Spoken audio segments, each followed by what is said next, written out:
महाराज प्रियव्रत और उनके जो वंशज है, अर्थात उनके जो आने वाली जो पीढ़ियां है आगे, उनके वंश में जो जो राजा आए हैं, प्रियव्रत और उनके वंशजों के जो चरित्र का जो वर्णन करते हुए शिला सुखदेव गोस्वामी जी जो है महाराज परीक्षित को कहते हैं कि हे राजन, हे परीक्षित, सुखदेव गोस्वामी ने कहा कि हे राजन, मेरु पर्वत और भूमंडल नामक ग्रह मंडल का भी मैंने वर्णन किया है। अर्थात भूमंडल कमल के फूल के समान है, जिसके सातों द्वीपों की तुलना कमल के कोस यानी कि आवर्त से की गई है। कमल के चारों तरफ जो है उसकी पखड़ी होती है और बीच में पराग कोश होता है, यानी कि जो कमल के फूल का जो सेंटर पॉइंट है उसको पराग कोश बोलते हैं, जिसके ऊपर जैसे कि ब्रह्मा जी भी निवास करते हैं कमल के फूल के ऊपर। इस ब्रह्मांड रूपी जो कमल का फूल है उसमें ब्रह्मा जी निवास करते हैं उसके ऊपर। और जम्बूद्वीप नामक स्थान इस कोश के मध्य में स्थित है। जो जम्बूद्वीप है वो बीच में है इन सब के, जैसे कि वृंदावन ब्रजमंडल के बीच में है। जो ब्रजमंडल जो क्षेत्र है 84 कोश का, उसके बीच का जो क्षेत्र है, जो उसके बीच का जो स्थान है उसको वृंदावन बोलते हैं।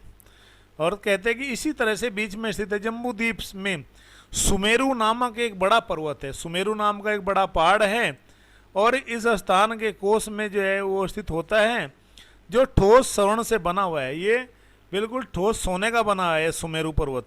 और इस पर्वत की ऊंचाई जो है 84,000 योजन है। कितने योजन है? 84,000 योजन है। ध्यान सुनने की बात है। और इस प्रकार से इसमें 16,000 योजन नीचे पृथ्वी है, यानी कि पृथ्वी के ठीक ऊपर ये जो है सुमेरु पर्वत है, जिसकी ऊंचाई जो है 16,000 योजन है। और उसके नीचे कौन है? पृथ्वी माता जी है यहाँ पर। तो यहाँ पर इनकी जो है लंबाई चौड़ाई के विषय में बताया गया है। ये जम्बूद्वीप में, अर्थात जिस ब्रह्मांड में हम लोग रहते हैं, अर्थात इसमें 16,000 योजन पृथ्वी है, नीचे है। इसकी चौड़ाई श्रृंग पर यानी कि उसके ऊपर विभाग पर 32,000 योजन और गिरी पार्ट यानी कि नीचे जो हिस्सा है वहाँ से 16,000 योजन आंकी जाती है। एक योजन लगभग 8 मील के बराबर होता है और 1 मील के अंदर 3 किलोमीटर होते हैं। ये ध्यान, एक 3 किलोमीटर बन करके 1 मील बनता है और 8 मील बन करके 1 योजन बनता है। अब उसका कैलकुलेशन कर लेना, ठीक है ना। रिपीट करके बता रहे हम कि 3 किलोमीटर का 1 मील और 8 मील का 1 योजन, तो 1 योजन में कितने किलोमीटर हुए? उर्मिला माता जी, आप तो मैथ के टीचर है, बताइए। तो एक जो है योजन में कितने किलोमीटर हुए? रिपीट कर रहे हैं 3 बार, दूसरी बार आपको, कि 3 किलोमीटर बराबर 1 मील और जो है 8 मील, हाँ 8 थी 24, ठीक है। थैंक यू माता जी, बहुत सुंदर। 24 किलोमीटर हो गए 1 योजन में। अब 1 योजन को आप जो है कैलकुलेशन करो 16,000 से, फिर बताओ। सॉरी, 24 को 16,000 से कैलकुलेट करके देखो अब कितना आता है। और इस प्रकार से पर्वत का राजा सुमेरु पृथ्वी ग्रह का आधार है, यानी कि उसके ऊपर वहाँ पर टिका हुआ है। आगे कह रहे हैं कि दक्षिण भूभाग जिसे इलावर्त के नाम से जाना जाता है। इलावर्त एक क्षेत्र है, इसमें हिमवान, हेमकुंड और निषद नामक पर्वत हैं और उत्तर में नील, श्वेत और श्रृंग पर्वत है। इस प्रकार पूर्व और पश्चिम दिशा में माल्यवान यानी कि इकाई, दहाई, सैकड़ा, हजार, 10,000, लाख, 3,84,000 किलोमीटर का क्षेत्र बनता है। 3,84,000 किलोमीटर उसकी ऊंचाई है। इसकी किसकी? सुमेरु पर्वत की। Yes, thank you Shashi Verma माता जी। 3,84,000 बिल्कुल सही बात है। और भी कोई टाइप कर सकता है, आप भी कैलकुलेशन करके देखो, साथ साथ मैथ भी पढ़ोगे अभी आप। अब मैथ शुरू हो गया ना आप लोगों का। दक्षिण भूभाग जिसे इलावर्त के नाम से जाना जाता है, एक दक्षिण साइड में भूभाग है, स्थान है इलावर्त के नाम से। इसमें हिमवान, हेमकुंड और निषद नामक पर्वत हैं। एक हेमकुंड पर्वत आपकी जानकारी के लिए, हेमकुंड साहिब, समझ रहे हो ना मेरी बात को, ये उत्तराखंड में पड़ता है। Yes, thank you SK Agarwal Prabhu ji, Uttarakhand में पड़ता है। वहाँ पर गुरु गोविंद सिंह का कुछ पर्व है सिख धर्म का, ये जो है गंगोत्री या यमुनोत्री से भी आगे पड़ता है। हेमकुंड साहिब 2 महीने कुछ उसका रास्ता खुलता है, बर्फ से ढका रहता है वो स्थान है, चाइना के बॉर्डर के पास है। उत्तर में नील, श्वेत और सरंग पर्वत है।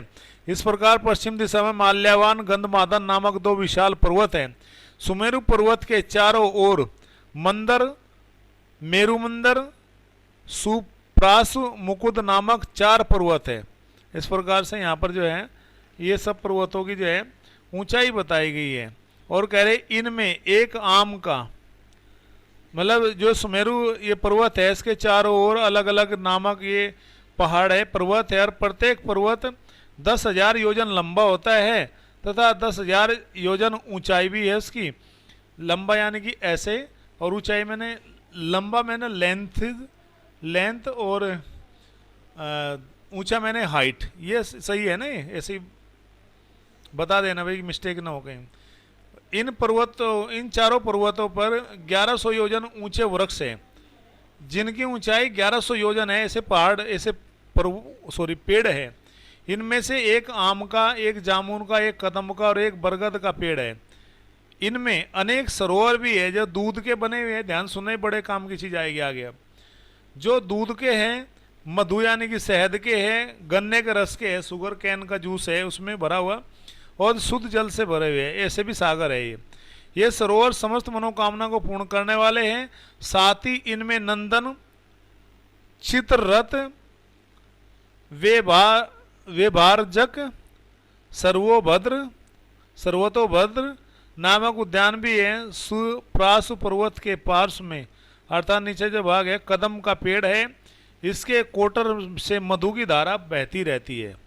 यह शहद। कुमुद पर्वत पर सतवल्ला वलस नामक एक वट वृक्ष है जिसके मूल से दूध, दही और अन्य वांछित पदार्थों की नदियां बहती हैं। कमल नाल के समान सुमेरु पर्वत की 20 पर्वत श्रेणियां तथा सुरंग ये सब जो है, तथा त्रिकुट घेरे हुए सुमेरु के पूर्व जठार और देवकूट है। पश्चिम में पवन और प्रियान, दक्षिण में कैलाश और करवर। इस प्रकार से जो है ये यहाँ पर बताया गया है। और सुमेरु पर्वत के श्रृंग में नीचे ब्रह्मपुरी है जो ब्रह्मा जी का आवास स्थान है। इसके चारों भुजाओं में प्रत्येक 10,000 योजन लंबी है। ब्रह्मपुरी को घेरे हुए राजा इंद्र और 7 अन्य देवताओं की पुरिया, ये सब पुरिया ब्रह्मपुरी के चौथाई आकार की है। हरे कृष्ण। अर्थात हे राजा परीक्षित, ये मैंने तुम्हें वर्णन किया। इसके बाद परीक्षित महाराज ने सुखदेव गोस्वामी जी से कहा कि हे ब्राह्मण, आपने मुझे पहले ही बता दिया कि भूमंडल की त्रिज्या वहाँ तक विस्तृत है जहाँ तक सूर्य का प्रकाश और उष्मा पहुँचती है और चंद्रमा और अन्य नक्षत्र दृष्टिगोचर होते हैं। यानी कि इस तरह से ये देख सकते हैं संसार में ये जो भौतिक जगत में जो पर्वत है, इनके कितने ऊंचे पर्वत है। जिस तरह सुमेरु पर्वत की बात की गई है, तो सुमेरु पर्वत की कितनी लंबाई, चौड़ाई, ऊंचाई है।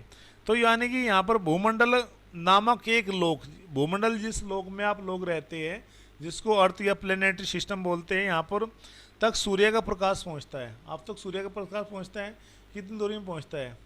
सूर्य का प्रकाश पृथ्वी तक आने के लिए कितना समय लगता है?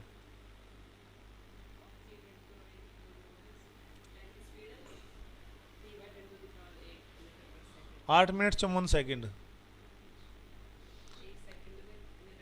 हाँ, तो 8 मिनट 54 सेकंड का समय लगता है। एग्जैक्ट टाइम ये है, लिखे विद्या माता जी ने आपसे पहले, ठीक है ना। हरे कृष्ण। हमारे पास मैथ के टीचर खड़े हैं ना, उनसे पूछना पड़ रहा है। अच्छा है, बैठो यहाँ। तो इस प्रकार भूमंडल नामक लोक वहाँ तक विस्तृत है जहाँ तक सूर्य का प्रकाश पहुँचता है। जहाँ तक वो सूर्य का जब प्रकाश पहुँचता है, आधुनिक विज्ञान के अनुसार सूर्य का प्रकाश जो है इकाई, दहाई, सैकड़ा, 1000, 10,000, लाख, 10 लाख, करोड़, 9 करोड़ 30 लाख मील दूरी तय करके पृथ्वी तक पहुंचता है। नोट कर लीजिए, 9 करोड़ 30 लाख की मील की दूरी करके जो है, यानी कि इसके 3 गुना फिर आप जो है किलोमीटर में डिवाइड कर, किलोमीटर निकालने हैं मील के, तो 3 गुना और हो जाएगा। इतने लंबाई दूरी तय करके पृथ्वी तक सूर्य का प्रकाश पहुंचता। आप कहोगे कि प्रभु जी आज तो बिल्कुल मैथ के टीचर हो गए, बिल्कुल साइंस समझा रहे, आज भक्ति की बात छोड़ दी प्रभु जी ने।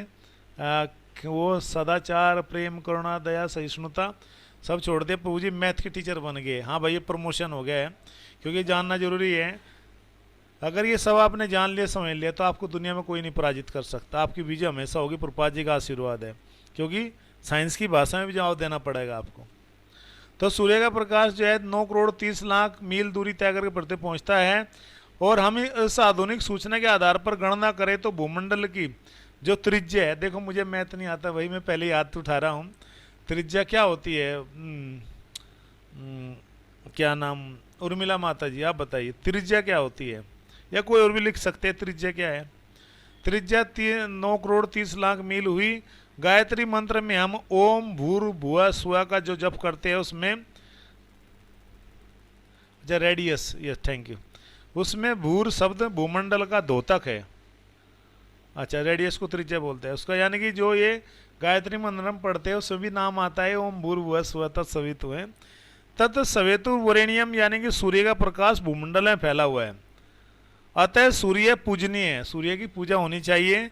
सारे तारे जिसको नक्षत्र कहा जाता, नक्षत्र बोलते हैं हम लोग, नक्षत्र को इंग्लिश में क्या बोलते हैं बता दो भैया, आप भी कुछ बताओ, कोई तो बोलो। अन्य प्रकार के सूर्य नहीं है, जैसा कि आधुनिक विज्ञानी इनको मानते हैं। नक्षत्र सूर्य नहीं है, लेकिन आधुनिक विज्ञानी क्या कहते हैं, हाँ वे भी सूर्य ही थे पहले, लेकिन वो बहुत दूर है, उनका प्रकाश कम हो गया, वे भी सूर्य के समान है। लेकिन नक्षत्र और सूर्य में डिफरेंस होता है, नक्षत्र अलग है। नक्षत्र को इंग्लिश में क्या बोलते हैं? नक्षत्र को स्टार्स बोलते हैं। स्टार्स सही है क्या? तारों को नक्षत्र बोलते हैं क्या? प्लेनेट तो ग्रह होते हैं ना, प्लेनेट तो ग्रह होते हैं, नक्षत्र अलग है। जोड़ी एक बोलते हैं। अच्छा अच्छा, चलो 1 मिनट तो पूछता हूँ मैं। जैसा कि आधुनिक विज्ञानी मानते हैं, वैसे हमें पता चलता है कि ये तारे चंद्रमा के समान है। सही बात है, तारे ही है, सॉरी, नक्षत्र तारे ही होते हैं। लिख लो भाई, नोट कर लो, मेरा भी ज्ञान बढ़ा आज, मेरा भी डाउट दूर हो गया कि नक्षत्र तारे ही होते हैं, स्टार ही होते हैं। और नक्षत्र नाम अहम शशि, भगवान भगवत गीता में बोलते हैं कि ये नक्षत्र है, तारे हैं, इनमें चंद्रमा में यूं, अर्थात चंद्रमा की ही भांति नक्षत्र तारे भी होते हैं, लेकिन वे चंद्रमा नहीं हो सकते। उनके जैसे होता है, किसी सिमिलरिटी हो सकती है, लेकिन चंद्रमा नहीं हो सकते। सूर्य के प्रकाश को परावर्तित करते हैं ग्रहों की स्थिति के संबंध में आज जितना भी ज्ञान प्राप्त है, उससे भी अधिक हमें श्रीमद् भागवतम के सर्जन के पूर्व ही आकाश तथा विभिन्न ग्रहों के विषय में ज्ञात था। अर्थात भागवतम में ये ज्ञान पहले से विद्यमान था।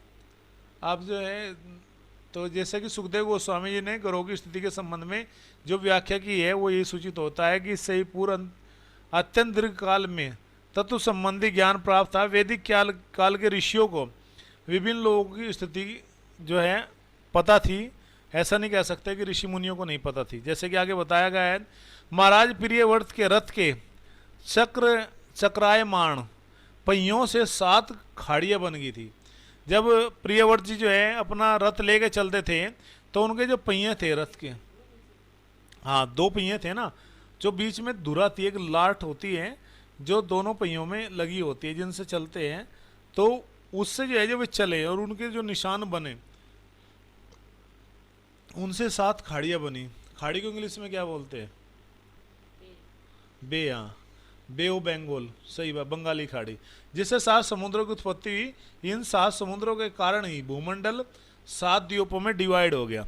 ये जो 7 जो खाड़ी बनी जहाँ पर उनका रथ के पहिए चले, तो वो फिर जैसे ही उस समय खाड़ी बनी, तो क्या हुआ, कुछ समय बाद जल की वृष्टि हुई, तो पानी भर गया। अब पानी भरने से क्या हो गया, वो समुद्र के रूप में डाइवर्ट हो गया। कुछ समय पहले एक वीडियो आई थी, हमने देखा कि हिंद महासागर और प्रशांत महासागर, लाल सागर का जो जल है वो बहुत डिफरेंट है। हिंद महासागर का जो दूध जो जल है वो नमक जैसा, यानी कि वाइट है, और उसका जो रंग है लाल सागर का बिल्कुल लाल रंग का है। तो दोनों जब मिलते हैं आपस में, आगे एक स्थान ऐसा है जहाँ पर मिलते हैं, तो वो एक दूसरे को वो नहीं कर पाते, मतलब एक दूसरे में डाइल्यूट, मतलब मिक्स नहीं हो पाते। मिक्स नहीं हो पाते और अलग अलग दिखाई देते हैं। तो इस तरह से ये 7 समुद्र है, तो वो जहाँ पर वो जल वो मिलता है।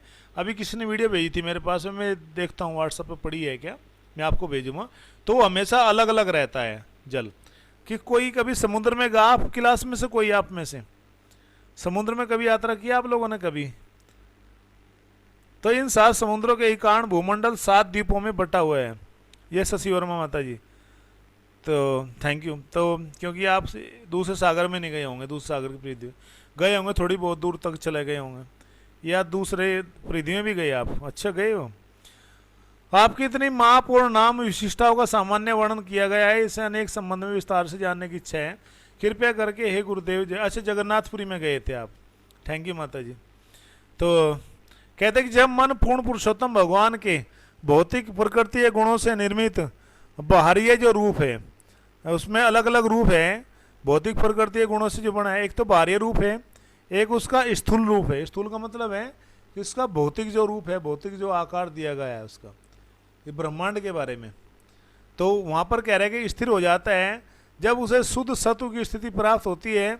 देखो यहाँ पर वो बात आ गई है, जहाँ कुछ भक्त ने मेरे से पूछा था कि 3 गुणों से परे हम कैसे क्या करें, तो यहाँ पर बताया गया है इन 3 गुणों से ऊपर उठ करके आपको आप जो है एक शुद्ध सत्गुण में जाना पड़ेगा। शुद्ध सत्गुण की स्थिति प्राप्त होती है, उस दिव्य स्थिति में मनुष्य पूर्ण पुरुषोत्तम भगवान वासुदेव को जान सकता है, जो अपने सूक्ष्म रूप में स्वतः प्रकाशित और गुणातीत है। भगवान गुणों से परे है ना, इसलिए हे प्रभु विस्तार से वर्णन करें कि वह रूप जो संपूर्ण विश्व में व्याप्त है किस प्रकार देखा जा सकता है। ऐसा रूप भगवान का जो सभी जगह भगवान अपने रूप मतलब एग्जिस्ट करते हैं, प्रेजेंट है, तो उसको हम कैसे देख सकते हैं। परीक्षित महाराज को उनके गुरु सुखदेव गोस्वामी जी ने पहले ही उत्तर दिया था कि भगवान के विराट रूप का मनन करें, अतः उन्होंने गुरुदेव के आदेश का पालन करते हुए उसी रूप का सतत चिंतन किया, यानी भगवान के रूप का ही वे चिंतन करते रहे, सोचते रहे। और इस प्रकार विराट रूप निश्चय ही भौतिक है, किंतु प्रत्येक वस्तु पूर्ण भगवान की शक्ति से विस्तार है, इसलिए इसको भौतिक नहीं कहा जा सकता, क्योंकि एक आकार है उस आधार पर उसको भौतिक मानते हैं, लेकिन वो भगवान से विस्तृत है, भगवान से निकला हुआ है, इसलिए वो आध्यात्मिक है, क्योंकि उसके पीछे जो पावर है, जो एग्जिस्ट करते हैं, जो पोटेंसी है, वो स्पिरिचुअल है, स्पिरिचुअल अच्छा स्पिरिचुअल है, आध्यात्मिक है। तो इसलिए महाराज परीक्षित का मन आध्यात्मिक चेतना से संतृप्त था। शील रूप गोस्वामी ने कहा, क्या कहा है, प्रापंचित का बुद्धि हरि संबंध वस्तु ने मुमुक्षु परित्यागी वैराग्यम फलम कथ्यते, अर्थात प्रत्येक वस्तु भौतिक वस्तु भी पूर्ण पुरुषोत्तम भगवान से संबंधित है, इसलिए प्रत्येक वस्तु को पूर्ण भगवान की सेवा में ही समर्पित कर देना चाहिए। और शील भक्ति सिद्धांत सूर्य ठाकुर जी भी श्लोक का अनुवाद इस प्रकार करते हैं, हरि सेवाय है अनुकूल विषय बलिया तहार त्यागे है भूल, अर्थात मनुष्य को चाहिए कि वह पूर्ण पुरुषोत्तम भगवान से संबंधित किसी वस्तु को स्वीकार न करे, अर्थात उसको त्याग दे, यानी कोई भौतिक वस्तु का हमें ये समझ करके त्याग नहीं करना चाहिए कि वो भगवान से संबंधित नहीं हो, सबसे वो भगवान से संबंधित है, उसको भगवान की ही सेवा में लगाना चाहिए, उसका कभी भी हमें त्याग नहीं कर देना चाहिए, ये सोचना चाहिए भौतिक है अथवा इंद्र तृप्ति के हेतु है। यहाँ तक कि शुद्ध होने पर भी इंद्रिया भी आध्यात्मिक हो जाती है, अर्थात हमें उन वस्तुओं को छोड़ करके त्याग नहीं करना चाहिए कि ये चीज़ें भगवान से संबंधित नहीं। हर वस्तु को हम भगवान की सेवा में लगा सकते हैं, कोई भी अच्छी से अच्छी वस्तु। जैसे कि जब प्रभुपाद जी अमेरिका में गए, एक बहुत सुंदर मेरे बात याद आई कि वहाँ बहुत सुंदर सुंदर लड़की आई प्रभुपाद जी के पास में। तो प्रभुपाद जी सन्यासी थे, अब सन्यासी को तो अगर देखा जाए बात भी नहीं करना चाहिए किसी से, लेकिन प्रभुपाद जी की समस्या क्या थी कि प्रभुपाद जी उनको कैसे समझाएं।